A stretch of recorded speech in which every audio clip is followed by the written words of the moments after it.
Tutorial pengelolaan peralatan kantor oleh Marlina peserta upskilling dan reskilling berstandar industri. Assalamualaikum warahmatullahi wabarakatuh. Perkenalkan, nama saya Marlina sebagai staf administrasi pada sebuah perusahaan. Baik, di sini saya akan membuat tutorial bagaimana pengelolaan peralatan kantor dengan yang baik. Terlebih dahulu saya akan mengidentifikasi dulu peralatan yang akan saya gunakan. Di depan saya sudah ada beberapa peralatan kantor yang saya akan gunakan pada umumnya yang sering kita gunakan di kantor. Baik, satu persatu saya akan perkenalkan peralatan yang saya gunakan. Pertama, di sini ada map opener untuk menyimpan arsip ataupun dokumen. Kemudian di sini ada laptop yang saya gunakan untuk mengetik. Kemudian di sini ada perforator, kemudian di sini ada stapler. Di sini ada isi stapler, kemudian ada pena, dan di sini ada tempat ATK, dan ini ada kertas yang akan digunakan. Ini adalah kertas A4, kemudian ada printer yang digunakan nanti untuk memprint out dokumen yang kita ketik. Selanjutnya saya akan menjelaskan satu persatu cara penggunaan peralatan yang ada di depan saya ini. Pertama, saya akan menjelaskan bagaimana cara penggunaan laptop. Pertama, laptop ini kita buka. Setelah dibuka, kemudian kita tekan tombol powernya. Kemudian kita tunggu sampai laptop ini hidup dan layarnya muncul ya. Setelah layarnya muncul, baru kemudian kita memilih dokumen yang akan kita gandakan nanti. Setelah layar muncul, kemudian kita pilih dokumen yang akan kita print out. Karena di sini nanti saya akan mempraktekkan bagaimana cara penggunaan printer. Jadi terlebih dahulu kita pilih dulu dokumen yang akan kita print. Oke, setelah dokumen muncul, langkah selanjutnya adalah kita persiapkan printer yang akan kita gunakan. Nah, di sini saya akan menjelaskan bagaimana cara penggunaan printer nih. Langkah pertama adalah kita ambil kabel printer, kemudian kita colokkan ke stop kontak yang ada di sini. Setelah terpasang, kemudian kita tekan tombol power printer. Setelah hidup, kemudian kita masukkan kertas yang akan kita gunakan. Di sini saya pakai kertas A4. Nah, posisi kertas ini harus kita pastikan dalam posisi yang benar. Kalau tidak benar, akan berpengaruh kepada hasil print out kita nantinya. Nah, setelah itu kita ambil kabel printer tersebut, kita masukkan, kita pasang ke laptop. Kita diamkan dulu, kita tunggu sebentar. Setelah ada bunyi dari printer bahwa printer ini sudah hidup, kemudian kita tekan Ctrl P untuk mengetik dokumen yang akan kita print out. Sini saya pilih halaman 1, ini saya pilih printer yang akan saya gunakan. Di sini saya pergunakan printer Epson L3110. Setelah terkoneksi dengan baik, kemudian baru kita klik print. Ini adalah hasil print yang saya ketik tadi di laptop. Selanjutnya, setelah printer ini saya pergunakan, sebaiknya kita akan mencabut kembali kabel printer daripada stop kontak. Terlebih dahulu kita lepas ini dulu dari laptop, kemudian kita cabut, kita matikan terlebih dahulu printer sudah dengan menekan tombol powernya. Setelah tidak menyala lagi, baru kemudian dicabut stop kontaknya seperti itu. Nah, jadi printer ini sudah mati total, tidak ada lagi terkoneksi dengan listrik.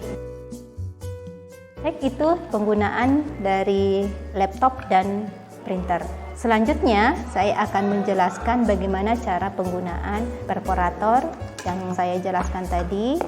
Yang saya akan gunakan adalah perforator. Ini gunanya adalah untuk melubangi kertas yang akan kita arsipkan atau dokumen yang akan kita arsipkan. Bagaimana cara penggunaannya? Di sini saya ambil satu kertas yang akan saya bolongkan dan akan saya arsipkan yang saya sudah print out tadi. Nah, penggunaan perforator ini sebaiknya hindari penggunaan kertas yang terlalu banyak, minimal 5 lembar. Nah, di sini langkah-langkahnya adalah pertama, kertas yang ini kita satukan sisi kiri kanannya seperti ini. Setelah disatukan, kemudian di sini kita tekan tengahnya sebagai pembatas antara sisi kiri dan kanannya. Setelah ada pembatasnya, kemudian kita ambil perforator, kemudian kita masukkan ke dalamnya di sini. Dengan pembatas yang ada ini tadi, kita luruskan dengan tanda panah yang ada di perforator. Seperti ini, sudah lurus, kemudian kita tekan. Kertas yang saya masukkan tadi sudah terlubangi dengan baik. Nah, seperti itu cara penggunaan perforator. Setelah kita gunakan, ya kita pastikan kertasnya ada di sini. Kalau ini sudah ada beberapa potongan, sebaiknya memang kita harus buka. Salah satu caranya untuk merawat perforator ini, kertas yang ada di dalamnya ini kita buang. Kemudian ini kita pasang kembali. Ya. Kemudian kita simpan. Nah, selanjutnya adalah bagaimana cara penggunaan stapler. Cara penggunaan stapler ini terlebih dahulu kita pastikan dulu isi dalamnya ada apa enggak. Nah, ini tidak ada. Kemudian kita ambil isinya, kita masukkan satu. Ini isi dari stapler, kita masukkan pelan. Kemudian kita satukan kembali, kita tekan sedikit. Artinya isi stapler ini sudah terpasang dengan baik. Cara penggunaannya, di sini ada beberapa dokumen yang akan saya satukan. Tujuan daripada stapler ini adalah untuk menyatukan lembaran kertas ataupun dokumen yang akan kita pakai. Nah, seperti ini. Terlebih dahulu kita satukan, kemudian sisi kirinya kita pegang, baru kita, nah seperti ini. Hasilnya seperti ini. Nah, untuk penggunaan stapler ini sendiri, hindari penggunaan kertas yang terlalu banyak. Selanjutnya adalah penggunaan peralatan yang ada di depan saya ini sudah saya praktekkan. Selanjutnya saya akan memperhatikan bagaimana cara pengadaan peralatan kantor yang sudah habis atau peralatan kantor habis pakai. Nah, di sini saya sudah ada format pengajuan peralatan atau barang habis pakai yang biasanya kita gunakan di kantor. Pertama, kita cek peralatan atau barang yang akan kita beli. Pertama, di sini saya akan mengajukan permohonan satu kertas HPS, kemudian tinta printer, kemudian isi stapler satu kotak, kemudian kertas satu rim. Nah, di sini saya print out. Nah, hasilnya seperti ini. Sudah ada hasilnya. Kemudian di sini tinggal kita tanda tangani. Di sini ada pemohon, kemudian tinggal disetujui oleh pimpinan. Nah, seperti itu. Setelah permohonan ini disetujui oleh pimpinan, barulah kemudian barang habis pakai ini tadi kita beli. Dan setelah barang-barangnya sudah ada, kita kemudian masukkan ke inventaris, ke buku inventaris barang atau inventaris pengadaan barang habis pakai. Baik, di sini saya akan menjelaskan bagaimana cara pemeliharaan peralatan kantor yang ada di ruang kerja kita, yang ada di atas meja kita. Di sini saya akan menjelaskan bagaimana cara pemeliharaan printer. Nah, di sini setelah tadi sudah saya jelaskan, setelah penggunaan printer ini sebaiknya stop kontaknya kita lepas dari colokan listrik, kemudian kita lepas kertasnya.